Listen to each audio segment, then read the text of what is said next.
Hey guys, welcome back again to my channel. In today's video you are going to be learning some cool tricks for VSCode. But before we dive in, please kindly subscribe to my channel. It's very important to keep on growing this channel.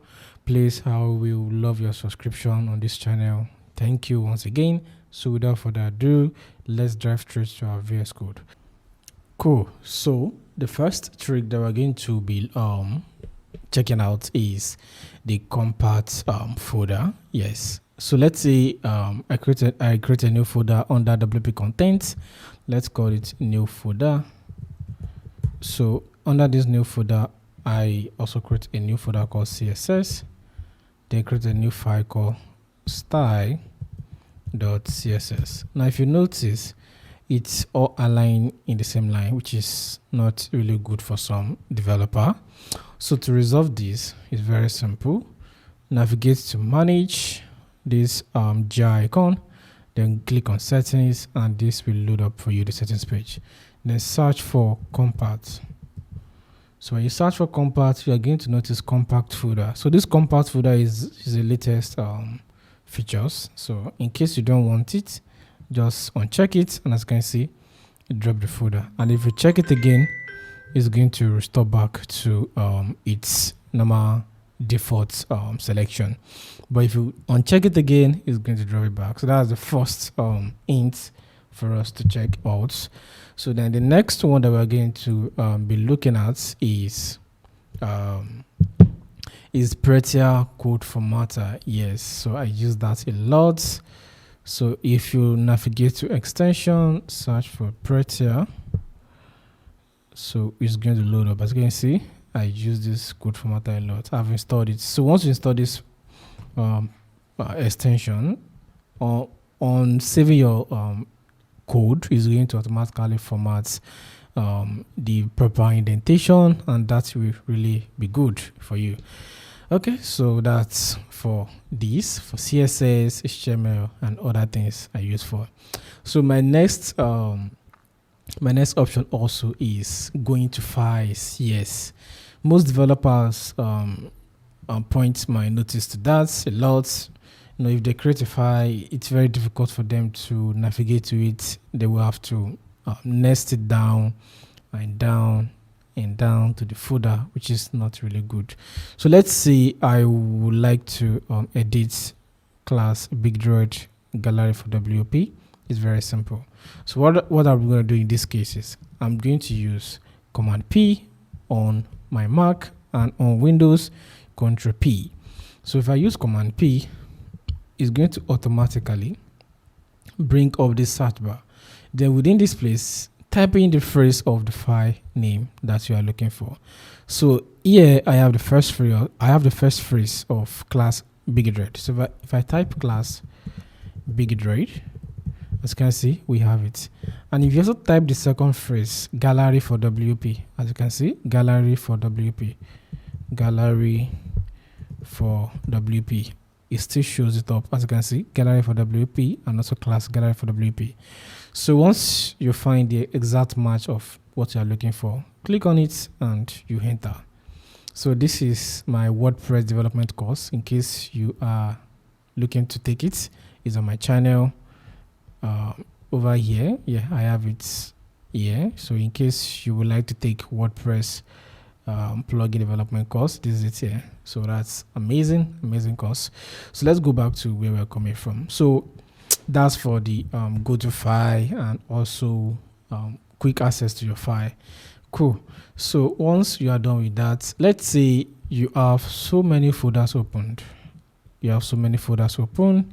And you are like, how do I get from one folder to another? It's very simple to navigate. Just use this icon here to close all the folders. So as you can see, collapse all folder. Once you click it, all the folder will automatically close itself, which is amazing. So the next on my list is GitHub CoPilot. Yes, GitHub CoPilot. I use it a lot, and it really saved my time. Like at the moment right now, it's I have not been on Stack Overflow for over 2 years. I'm telling you the truth. I I don't Google search again. I barely use Stack Overflow. Like 2 years ago, I didn't even go there. Stack Overflow, Google search, I do that less. That's because CoPilot is right in my editor, like really straightforward. So let's say I'm confused about what I the action hook I use there, save post. Just as I highlighted the line, just go down to your charts, because CoPilot has two versions, the charts and also the main CoPilot. Let me show you the extension. So here, just type in CoPilot.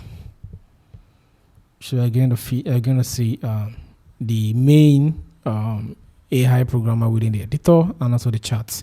So I currently use the chart mode. So if you go to the chart mode, which is what I use most time in the place of Stack Overflow. So just as I highlight this line 21, which is being highlighted, I'm just going to type explain this line. That's what I'm just going to type. I don't need to even copy the code. Put here, explain this line. Now let's see what it's going to say. Normally this save post will automatically fire once the post has been saved. Okay, so now let's check it out. Now it says this line of PHP code is this line of PHP code is using the add action function, which is part of WordPress plugin API. This function allows you to hook a custom function or method to a specific event in WordPress. Now, not just specific events, is now even targeting the main line that I selected, save post. Save post is the name of the action, which is action to which the method is hooked. The action is triggered when the post is saved. Correct. Like this alone solve your problem. I mean, it make a lot of sense. So that's that. Now, for the next one, within my code base, I can decide to think of something like, okay, how do I do this? How do I do that? It shows me, like, straightforward. So that's for CoPilot, and it's not free. Actually, it's not free. I pay $10 every month, like, yeah, $10.